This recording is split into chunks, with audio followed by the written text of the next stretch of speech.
Charlie Vandemore. I lead the folks that are managing the refuges in Rhode Island.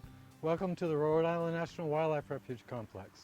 We cover the 5 national wildlife refuges. We have one off of Block Island, 11 miles offshore. We cover all the way from the Connecticut border to Massachusetts border, all along the south coast. I've been here since 2001, and it's interesting to see a lot more development along the coast, but at the same time a lot of perseverance in a lot of the conservation organizations to come together.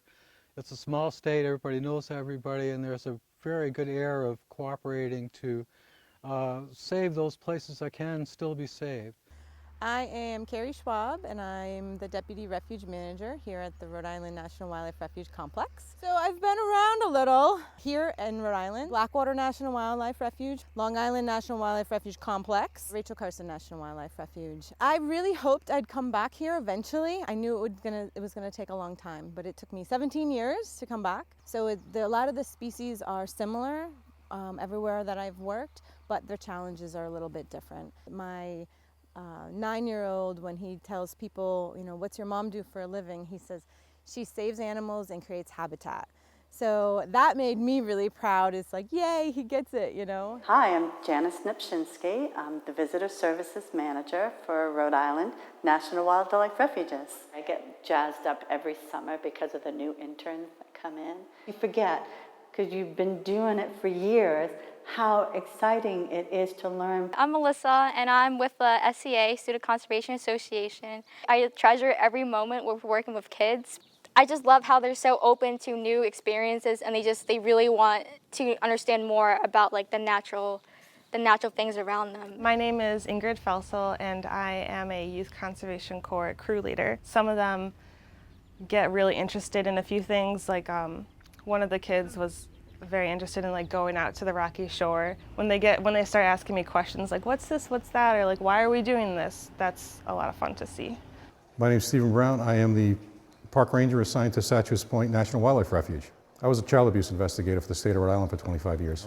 This became my retirement gig, and I couldn't ask for anything better. You know, you come up here, you see people excited about Rhode Island, loving this area, loving what we have here, loving what the Fish and Wildlife Service offers to them, and just every day it makes a drive-in worth it. My name is Jennifer White, and I'm a biologist. I came out here to work on the Hurricane Sandy resiliency projects, and right now I am working with piping plovers as the piping plover coordinator for Rhode Island. I came out here, they wanted someone to come out who was an ornithologist and who could study the salt marsh sparrow. Working in the salt marsh, you always have to be careful. One time I was out with we were out collecting data, so I was out with the interns, and we'd been doing soil salinity and water table level sampling.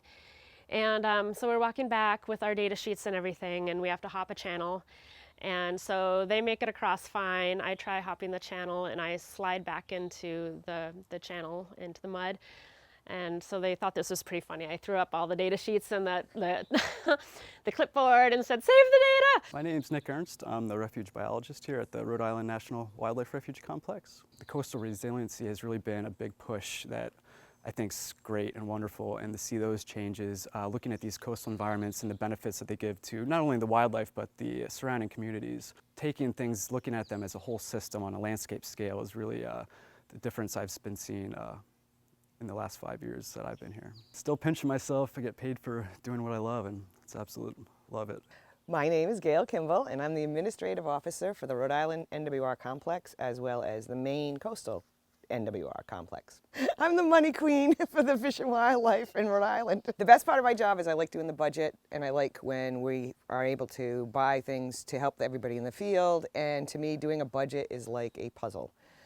Putting all the pieces together and getting it all to work out. I grew up here. I used to ride my horses in this area before this was built as a child, so I'm a local. One of the best things about working here in Rhode Island is we have migratory bird program, Office of Law Enforcement, the refuges, the coastal program, all in this building here, which is really spectacular. Gives us a larger sense of what's happening on the landscape, as well as providing a great source of expertise for us. My name is Cindy Corsair. I'm a biologist with the Coastal Program in Southern New England. I work for both the Coastal Program and the Endangered Species Program, so I'm half and half. For endangered species, I work on the American bearing beetle. I'm the regional lead for that species. In the Coastal Program, I work on things like the New England cottontail. I think it's a huge benefit to be co-located here with the Refuge staff. We all work great together. In particular, the New England cottontail project, we have the acclimation pen down at the Nanticoke Refuge, but the pen is on the Refuge. It's maintained with the help of our maintenance staff and the Refuge biologists. I'm Suzanne Payton, and I work for the Southern New England Coastal Program here in Southern Rhode Island, but across Southern New England. I love working in Rhode Island. First of all, I've been working in Rhode Island in one capacity or another since 1996. You know, we've got a diverse group of programs here, but I have great working relationships with folks across the board. Anytime that we are achieving that sort of goal, that we're moving the needle in the right direction in terms of species conservation, that's something I get really excited about. The Coastal Program staff, Suzanne and I here, are actually, we roll up under the New England Field Office, so we work very closely with all the programs there. It's a really awesome experience for me to be able to work with both the Refuge staff here in Rhode Island, but then also interacting with the other ES programs. My name is Pam Loring, and I'm a biologist with the Migratory Birds Division in the Northeast region. Professional bird nerd. We're attaching little tracking devices to lots of different high priority species, including piping plovers, roseate terns, and common terns. So it's been pretty cool to have been with some of these tracking projects since day one. So when we first started out, you know, we were trying to figure out really simple things like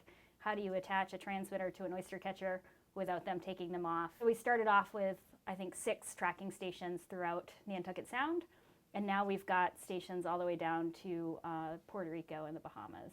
It's extremely important to have our volunteers, our interns, and our seasonals come back each year. The energy that they bring to us each summer to get this work done, it's really boosts our morale up.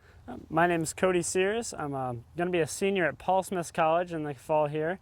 And I'm down here working my internship with the U.S. Fish and Wildlife Service. I'm Melissa Riley, and I am a biological intern at the Fish and Wildlife Service in Rhode Island for the summer. Well, a lot of our job is doing the invasive species control here in Rhode Island, a lot of the invasive plants. And we wear these ridiculous outfits because we're working with herbicides, and we don't want any of that to get on our skin or on our clothes. So we wear basically rubber suits, goggles, gloves, you name it, just to keep ourselves protected. I'm actually working on my master's degree. I go to the University of Miami, but I'm from Massachusetts, Western Mass. I'm studying wildlife conservation with a minor in GIS, so this job had a little bit of the GIS applications that I wanted to get into. Sure, it's not the most glamorous job, but you know, I'm not the plover crew out on the beaches all day, but. My name is Greg Brinkman. I'm an intern with Fish and Wildlife Plover Program. Me too. I'm Laura Young. I'm a bird conservation intern with the Fish and Wildlife Service in Rhode Island. So we cover somewhere around 15 miles of endangered shorebird habitat along the coast. And it ranges all the way from Newport to Westerly, which if you're not from Rhode Island, it's not as far to you as it is to us. It's really encouraging to see people out there actually care about what you're doing. The vast majority are, you come up to talk to you and they're really interested in what you're doing. Yeah. And people, I've been seeing people out here, I've been seeing plovers out here for so long. It's so great to see young people doing this, and I'm really liking working for the service. It has a really good balance between doing a whole lot of the research there and actually getting out in the field and still interacting with people. So I've really enjoyed my 2 internships with Fish and Wildlife. My name is Josh Seibel. I'm a biological technician for the U.S. Fish and Wildlife Service, and I work for the Piping Plover Program. I mostly get to work with the interns that pass through, so just kind of direct them on their day-to-day basis. So I got into wildlife because of my grandpa. He was always taking me out into the woods and showing me different sorts of frogs and the trees and all that, and I just really got into being outside, and I just really enjoyed it, and so that's kind of where the inspiration came from. My name is John Vale. I'm a biological technician on the Plover Program. I'm Helen Manning. I'm one of the summer interns. I studied wildlife ecology at the University of Maine in Orono. I actually worked for Maine Coastal Islands last year on a seabird island. So I went from seabirds to, I thought shorebirds might be interesting next. I've definitely had a lot more human-to-human interaction than I did out on a coastal island by myself for months. My cousin actually came out and volunteered a week ago or so, and he was explaining to me that in the day that he spent, he just got it. You know, like he said, for the longest time, like he works in an office, he's a biologist but a chemist, and he has trouble sometimes seeing what he got done at the end of the day. He's like, you know, did I make so many widgets or did I do anything really? But like with us, we can see really easily what we've done at the end of every day. My name is Ben Gaspar. I'm a biological technician with the Refuge. Massachusetts native, went to UMass Amherst actually out in the Happy Valley, so I have a soft spot for out there. Went out to Oregon for 3 years after college exploring, and then came to Rhode Island because I wanted to be back in New England and I wanted to be by the coast. I love the water. You know, I built a rowboat when I was in Oregon. I need to have my feet wet, so the marsh is a good place for me. This job like puts all the things I like together. You know, I love, you know, being outdoors, restoring environments, but I also did a lot of environmental ed before coming here. And so I really like working with so many volunteers, young and old. I like getting in touch with them and the excitement of just being outdoors. I'm Hannah Redmond. And I'm Rebecca Flournoy. And we're saltmarsh interns. I really enjoyed, earlier we focused on planting native marsh grass plugs, and we did almost like 45,000 with a bunch of volunteer help. I like getting to see the saltmarsh sparrow babies. They're pretty cute. And just kind of watching them progress, like we get to see them get older. Ben's been a great mentor. I feel like he's very, he communicates very well, and he's been kind of in our shoes. I think everyone at Fish and Wildlife has been great. I love seeing how passionate everyone is about their jobs. My name is Bill Santorilli. I'm from Vero Beach, Florida. And my wife, she usually works the welcome centers and what have you over here at Trustin Pond or over at Kettle Pond. I, myself, I'm a jack of all trades, master of none. I basically do what I'm told unless I really don't like it, and then I find an excuse to get out of it. Since I retired in 2009, we've been traveling all over the United States working for the Park Services, be they state, be the Fish and Wildlife, be they the National Park Services, you name it, we've gone and we've done it. It's so fortunate to have a couple of very competent maintenance people. Quite frankly, they're the ones that make these things work. They do the trail work, they do a lot of the restoration work for us. My name is Eric Santos. I do maintenance facilities here. We have a full shop here that has an assortment of carpentry and mechanical tools. We have a wood shop with a lot of our power tools. In the winter months, we don't really do a whole lot with the biologists, but in the summer months, I feel like constantly leaning on us to help them out with this or that. My name is John Lowry, and I'm the maintenance mechanic. I've been working here for 13 years now. And I ended up in Rhode Island because I was 20 years active military and I was stationed over here in Newport and I kind of loved the area. Usually if we need help, we all get together as a team. We get the biologists together, you name it, everybody helps. You know, if we have planting over, you know, thousands of grasses for our salt marsh, we're all out there. One of the most exciting things that we're doing is doing outreach to the urban environments, and specifically the kids in urban environments who haven't been out. And it's really, you know, it really kind of hits you here. That urban partnership is amazing, and it's a big thanks to April Alex, who's our coordinator. My name is Michael, and I work for the Providence Park Urban Wildlife Refuge Partnership. Most of the schools are really close to a park, so definitely establishing that relationship with the park in their community, and then eventually seeing the bigger picture out of Refuge. That will be something that I will hope that will continue forever, at least in Providence, until every single kid have gotten the experience. That is what motivates me to every day to keep coming to work and doing what I have to do, and just seeing the transformation and seeing how that can impact the community and in a good way is amazing. So not only are we having them come to the Wildlife Refuge, they are creating their own urban wildlife refuge in their neighborhood. That's what's important about the urban partnerships. You know, I can't say enough, and a lot of gratitude to those folks in our region that help us. Quite honestly, without those folks, we wouldn't be doing a whole lot of the things that we do out here in the field. So thank you. Todd Annis, contracting officer at the regional office for Fish and Wildlife Service. Well, working under the Sandy program funds, we've been able to award contracts with local companies, work with partners, a rare opportunity to get funds to places we normally wouldn't be able to, and get more work done on the ground. Working with them, they're They're such a great group. They really know their job, and it really makes our job easier. Hello, my name is Josbel Nazario. As many of you know me by Jay-Z. For Rhode Island, I was leading the project for their VoIP system. We configured it, installed it.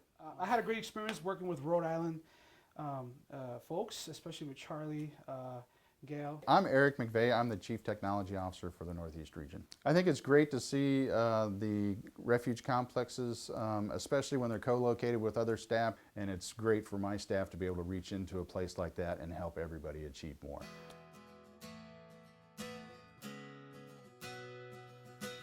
What is success? I think success is seeing more and more people coming and visiting the refuges. I think it's more open space conserved for the benefit of people. It's restoring stock runs on the Pawcatuck River up here where the dams are being removed. It's seeing salt marsh sparrow populations stable or being enhanced over time. It's salt marshes, the beauty of the salt marshes being maintained over time. To me, that's success. I mean, it's vibrant wildlife habitat, fish and wildlife habitat, and it's seeing a lot of people enjoying it.